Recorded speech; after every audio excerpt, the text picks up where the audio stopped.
Hey, folks, and thank you so much for tuning back into another amazing episode here on GEMS Podcast. With me is my special guest, Jolene Hermanson, and here's a bit about Jolene. Jolene Hermanson is a certified nutrition and mindset coach, wife and mama of a 5 and 3-year-old. She helps women who work out break away from tracking precise calories and macros to listen to their intuitive hunger cues. She teaches them how to use a combination of both external and internal guidelines to increase their consistency and food peace, decrease cravings, while achieving their goals. Mindset and emotional regulation are a big part of her coaching process and the missing pieces for many traditional nutrition and fitness programs. These two pieces are what create permanent and sustainable change. And without further ado, please welcome Jolene Hermanson to GEMS Podcast, where we're going to learn more about her background and what led her to get involved in the nutrition and mindset space she's in currently. Hi. Hi, Jolene. Thank you so much for coming on and just sharing your insight with the community today. And before we dive into the subject matter, I definitely want to allow the audience to connect with you personally. So I do one or two things. We could either do an icebreaker or we could play a rapid fire 10-question game. What are you in the mood for? Let's do the questions. Okie dokie. So question number 1, you're on a deserted island. Everything is just magical. There is a gift shop. Your funds are limited and they give you a caveat. And the caveat is you only could buy one article. And here are your choices: 2 bananas and a mango, a t-shirt, or your favorite CD. What are you buying? The 2 bananas and the mango, for sure. Question number 2. If you could have lunch or dinner with any person, dead or alive, who would it be and why?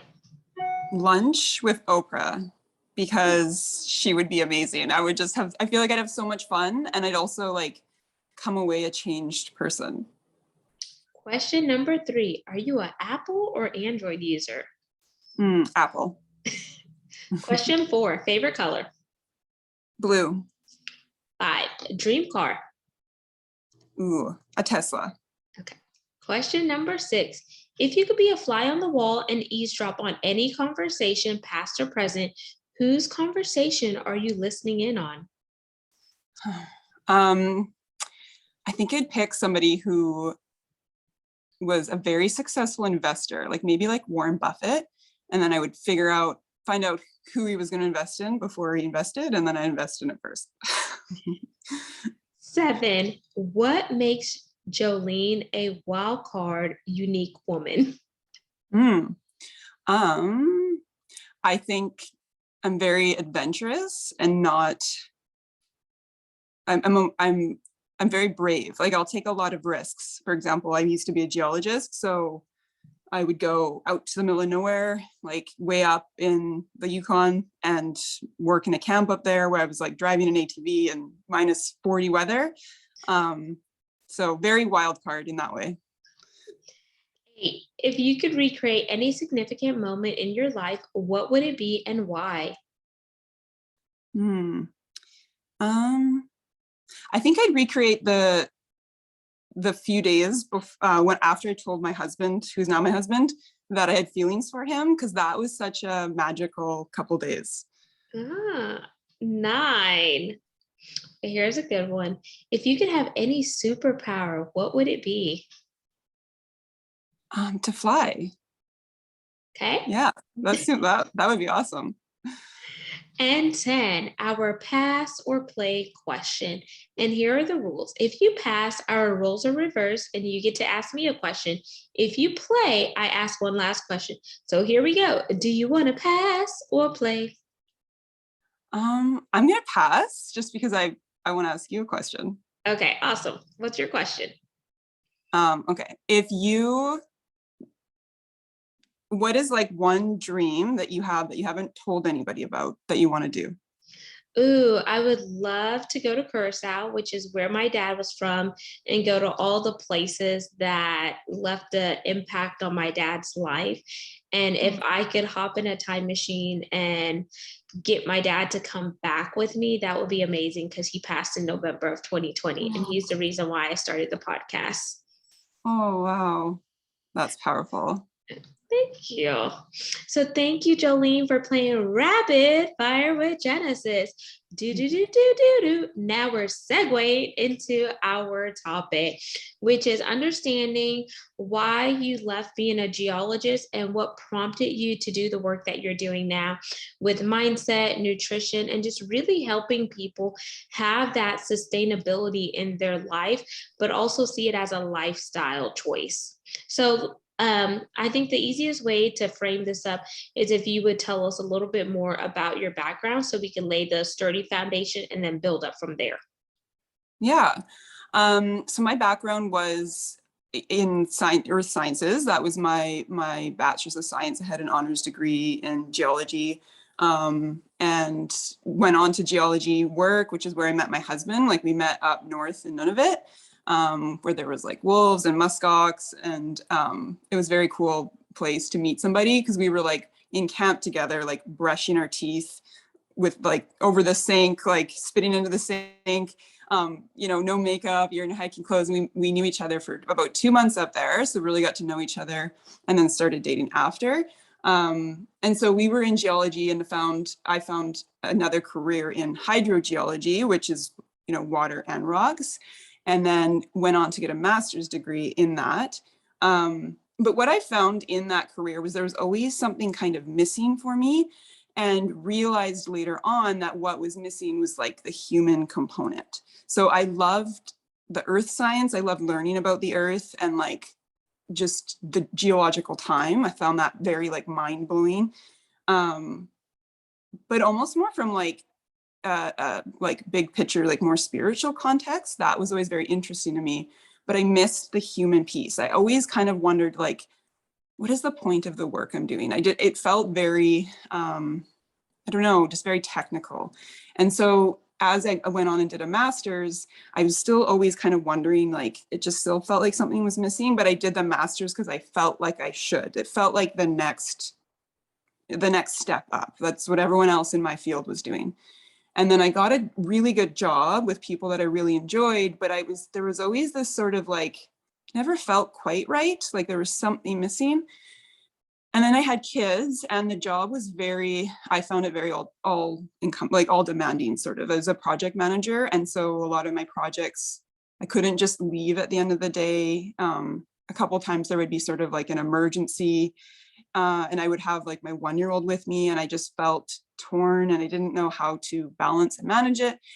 And then I had my second daughter, and at that time was really feeling like I don't know how to do this job and have my kids at the same time. And also feeling like there was a piece missing. So there was always kind of a part of me that was looking like, what else could I do? What is my intuition trying to tell me that I should be doing? And I never really knew.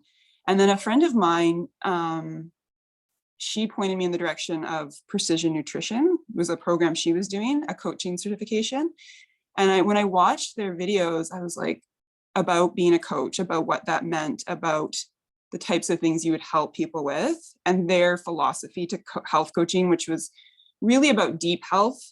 So like not just looking at nutrition and giving them a macronutrient plan, but like, how does their nutrition tie into their mental health, emotional health, their relationships, their existential health. So like more of like in a big picture, spiritual kind of way, and their environment. And I loved that context. And so I went into that certification thinking like, not even that it would become a career for me, but just that I wanted to learn about it. And I wanted it even for myself. And maybe if I could help other people, that would be great bonus. But as I did it, I was just like, I would come down to my husband, I'd be so excited. I would just be like, oh, and then I learned this, and then we did this. And he's like, I've never seen you like this before. Like, I've never seen you this lit up. And I started coaching for free. And my clients that I would coach, it would like bring so much emotion to me and just like goosebumps. I'd come up and I would just be like on fire. And he again said, I've never seen you like this before.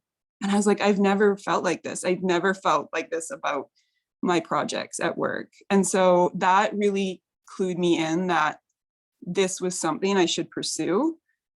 And not even necessarily that I would stop doing geology altogether, but that maybe I need to pursue this further. And then COVID happened. And it was like, okay, I don't have any childcare. So I was trying to do my other role at work, but I had no childcare. And I was trying to kind of take on clients a little bit, but I didn't have a lot of time. And finally, I just got to a point where I was like, I feel like I can't do all three of these things right now. And so I decided to take a break at my old job and go right into coaching. Like that was all I was going to do, plus obviously be a mom as well. And that really has been amazing. Like just focusing on the coaching, totally submersing myself in it. My coaching, I know I just feel so strong in it, and the results my clients have has been so powerful. Yeah, so I'm not saying I would never go back to geology because there's still pieces of it I like, but I will always be a coach. Like this is to me is the most magical thing that I could do with my life. That is amazing. And just to hear you talk about where you were to where you are, you could see the transition and the transformation in you, because you really do light up whenever you talk about it. And even though you're not necessarily doing geology anymore, you're doing something that is intuitive, and you followed your intuition and your gut instinct. And your friend that told you about it, she came as like a vehicle to kind of guide you down this path that you're on. And whenever you're talking about it, you're not just focusing on one thing, you're looking at the holistic aspect of everything, mind, body, and soul, and how that applies mentally, physically, emotionally, and spiritually, because that is what's going to have someone really thrive and not just survive. And then just mindset, whenever you talk about it, just having that right mindset and knowing that it just clicks, because even though you had the great job and all the accolades and stuff, there was something still inside of you that wasn't fully clicking to give you the synergy. And you're like, what is it? And you were like constantly yearning for something else.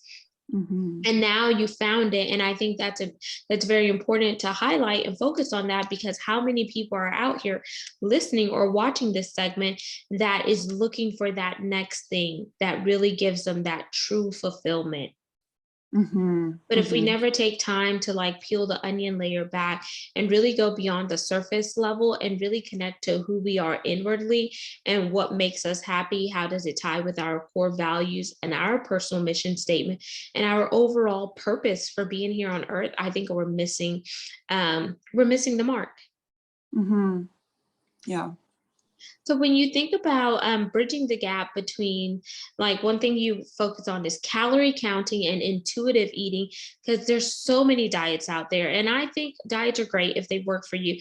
But if not, like, you shouldn't just see diet as another thing on your to-do list. You really need to be intentional. Okay, why do I want to lose the weight? What is my relationship with food? How does it make me feel? And how does my body feel whenever I listen to it? Because if you start to really ask those questions, I think it's going to help with sustainability. Whereas if you're just doing a diet, you're going to do it for a little bit and then you may fall off. And then when you fall off, you may gain the weight back that you lost and stuff. So I really like that you focus on intuitive eating, because I think more people need to focus on that and see it as a lifestyle change versus a diet and a to-do list. Mm-hmm. Yeah, I mean, there's a bit of a balancing act where I think there's some knowledge we do need to have about eating enough of the right things. So sometimes if we're just listening to our intuition, we might miss out. It's sometimes we don't feel like eating the proteins. We don't feel like eating the vegetables. And those are really the two things that we're often lacking in. And so there's a little bit of understanding, okay, for each meal, I might want to eat a palm of protein and I might want to eat a fist of vegetables, but I'm going to use my hunger cues to tell me how much of that I'm going to eat. And I'm going to use my hunger cues to tell me when to eat. So I'm not just following some external diet plan that tells me I need 3 ounces of chicken and 3 ounces of rice. So there is a balance to it. And so I think you can use some external guidelines, like I like to use hand portions versus precise calories or macros, like knowing the exact gram is very like, it's very outside of us. And we always are relying on a scale, or we're always relying on an app to tell us if we've eaten enough or not, or if we've eaten too much, versus using our palms to learn how to build a plate, but then really learning how that food then changes our physical sensations, and what our physical sensations of hunger are, what our physical sensations of satisfied are, and slowing down and almost using your eating as a way to build a meditation practice into your life. If you don't have time to meditate, you always are going to eat. Why not use that as an opportunity to practice mindfulness? That's a very good point, because sometimes we rush through our meals, like, because we're in this hustle and bustle mindset and society where everything's go, go, go, go, go. And if you aren't really taking time to really eat, chew your food properly, let it digest, take time away maybe from your electronics, and just really focus on what you're eating, how it makes you feel, and really satiate like the contents, like, okay, the herbs, do I taste the herbs, the spices, like how does this make me like feel afterwards? Then I think we're not really practicing that mindfulness when it comes to eating. But then also listening to those hunger cues, because I think sometimes like our emotions can play into those hunger cues, where our emotions is telling us to eat when we may not necessarily be ready to eat. Our brain hasn't connected to the point that, okay, we are actually hungry and this is the time we need to consume food. So whatever you think about hunger cues, Jolene, how can people really ensure that they're listening to hunger cues versus those emotional cues? And feel Yeah. free to reframe the question. No, I think that's framed perfectly. I love the way you said that. Like our brain just is not caught up to our body, or vice versa. So this is such a great question for clients, because they'll be like, how do I know? Like sometimes I feel like I'm hungry, but I don't really know. And so that's key. What we need to do is establish, I call it like a calibration scale, where so I think of our hunger scale from like 1 being the hungriest you've ever been, and 10 being the most full you've ever been, like turkey dinner, have to unbuckle your pants kind of full, and then 5 is in the middle. So 5 is satisfied. And if we then go, okay, well, I'm going to say, like, what are my physical signals for each of these numbers? What physical signals do I get? So for me, hunger, like when I'm truly hungry at like a 2 or 3, my stomach growls. Like it typically growls almost every time. That doesn't happen to everybody, so it can make it a little bit tricky. Or I might feel like an emptiness right in my stomach. I don't feel the emptiness in my chest. I don't feel like urge to eat. It's a like physical sensation of emptiness that I have, and or my stomach growls. So if I'm thinking like I'm feeling a little snacky, and I'm like, oh, I think it's time to eat, it's been about 3 hours, but I don't feel that emptiness or hear the growling, I'm probably not hungry.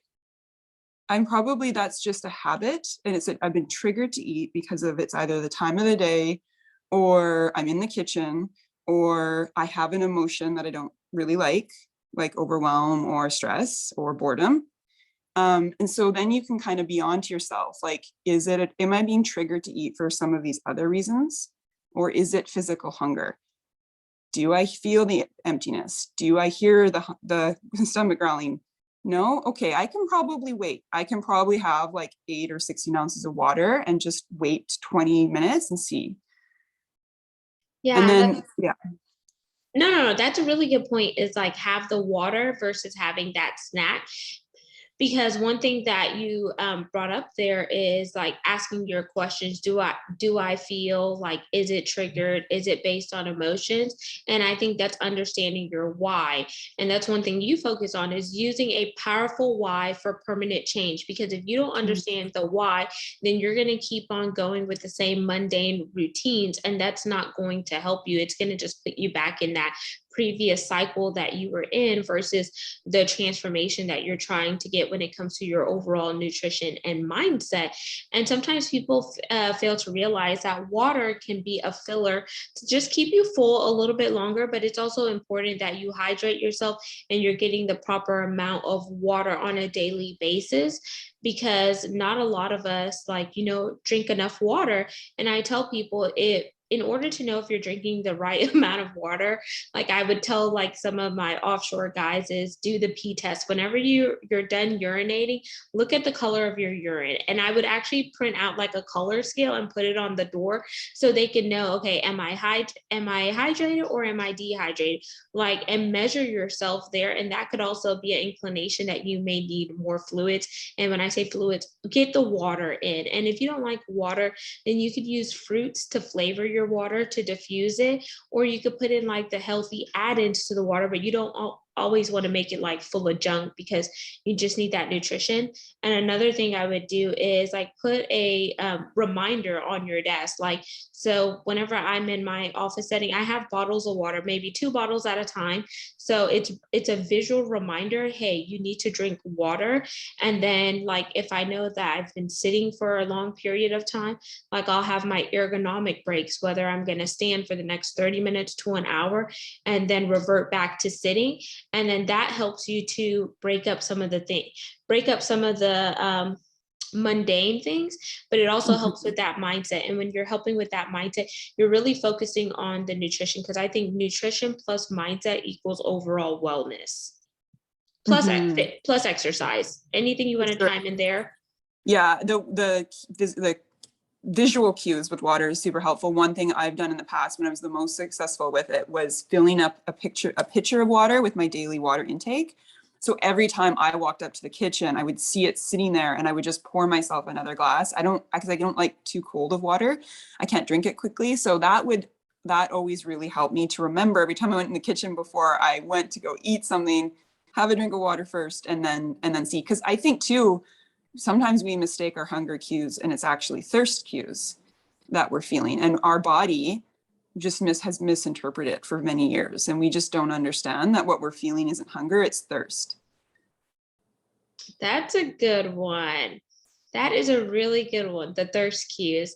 So for someone that's interested, they're like, okay, Jolene, well, how do I really know if I'm thirsty? Because my mouth is salivating a lot, so it's not dry, and I don't really feel thirsty. Is it because that maybe they've cut off those thirst cues and they haven't actioned them, that it's went away? Or what are some of the things that you've seen with your clients who may have had issues in this area?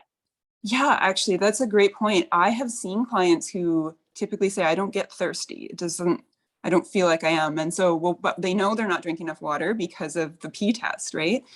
And because they'll tell me how much water they're drinking and we know it's not enough. And so, so what I've noticed is when they actively increase their water, even though they're not thirsty, then they start to get thirsty.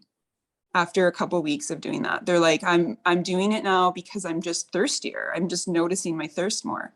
So it is interesting how the body will adapt to whatever environment you put it in. And if you're not giving it enough water over several months and several years, eventually it will adapt to that, right? So I think reestablishing that, I almost think of our body like a sponge. Or like a plant where if you're watering your plant regularly, it has that nice, lush, moist soil. Whereas if it's got that dry, cracked soil and you put some water in it, it just goes like right through it. I think it's very similar to us. Like it just takes some time to build up those thirst cues again. And I think another inclination too of knowing if you're properly hydrated is pay attention to how your skin looks and feel, because water definitely complements like your skin. If your skin is feeling drier more than usual, it's something like that your body is telling you that externally that you're missing something internally. And then if you don't feel like that supple, that plumpness, and just that your skin is very conditioned to the point where sometimes you may not need to put lotion on because your skin has that protective barrier and that overall glow, that means that you're getting enough water and nutrients. And so I always tell people, pay attention to your external as well as your internal. Yeah, absolutely. And going back to what you were saying about the why, like having that powerful why, I think that that could be one of the things that we skip over, right? When we first start a goal of some kind. But and we're going in this more with my coach training, which I'm doing right now with a whole bunch of other coaches, and just talking about that, our own powerful why for coaching. And one of the really cool things we just did was talking about, we called it a destination postcard. So it was like a sentence that we created that had a lot of our values, and also sort of projected, like, if you could snap your fingers and a miracle happened and you had everything you wanted tomorrow, what would that kind of look like? And what type of person would you be? And we needed to summarize it all into 1 or 2 sentences. And that was really interesting, because if you could take that sentence and then put it on your phone or put it on your fridge or put it wherever from the future, like from your future you, it was really powerful, because every time maybe you do go to do an action that's kind of against that, you just remind yourself, like, oh, no, this is who I am. What does this person do? This person gets up and she goes and does her workout. This person gets the water first. This person goes for the extra plate of salad versus maybe the scalloped potatoes. So it's really, the mindset piece is often about becoming the person who you want to become up here, like up in your mind, versus just focusing on the action part of it without changing that mindset piece. That's really good. And it's also like reverse engineering. See your Mm-hmm. end in mind and work backwards in order to get to where you want to be. And then before we jump into the call to action segment, Jolene, is there anything else you want to mention that I may not have asked you, but you think it would be very valuable to the audience? Yeah, even when it comes to what you had been talking about with like aligning our mindset and our nutrition, and what we were talking about with mindful eating, I think one of the things you can notice, like the listeners could notice about themselves, and what I'm noticing as I'm working through this, even with my clients, is looking at the way you approach food and the way you approach nutrition and how you eat it and why you eat it, and ask yourself how that can be a reflection of your life in some way. So an example of that would be like, if you find yourself sneaking food, or like maybe always constantly going back for seconds until you know that you're satisfied, but you're going back for more anyways, asking yourself why. Like, why am I sneaking food? Why am I not being able to stop when I'm satisfied?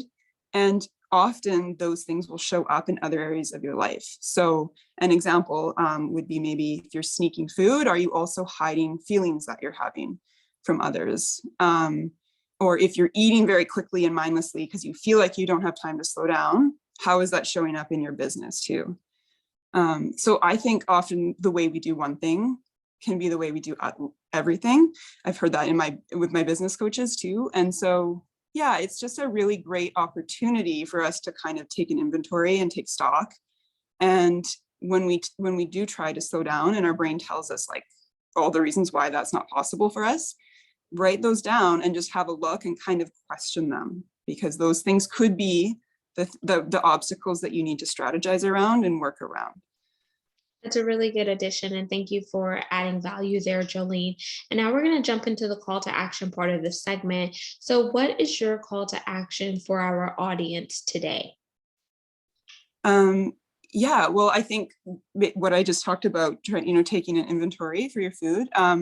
If anyone wanted to get in touch with me, I can do, I'm happy to speak with them I do free chats for an hour or less, if whatever time they have. So they can contact me through my website, through my Instagram. And even if they just want to talk about, business and how I did my transition, I'm happy to do that as well. So if you went to my Instagram at Jolene Hermanson Coaching, there's a spot there that you can sign up for a free consult, or you can just send me a DM. And then, Jolene, please plug your website for the audience, and all of this information will also be in the show notes as well. Yeah, my website is jolenehermanson.com. So you can head over there. And again, my Instagram, Jolene Hermanson Coaching, is the other place I hang out. And there you have it, listeners and viewers of GEMS podcast. You just heard the one and only Jolene Hermanson.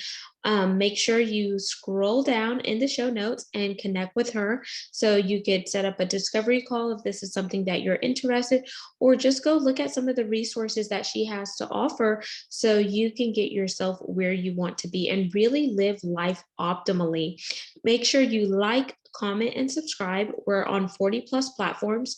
You could also see all things of video content by going to our YouTube channel, which is at Gems with Genesis Amaris Kemp. And until we chat next time, peace, love, and lots of blessings.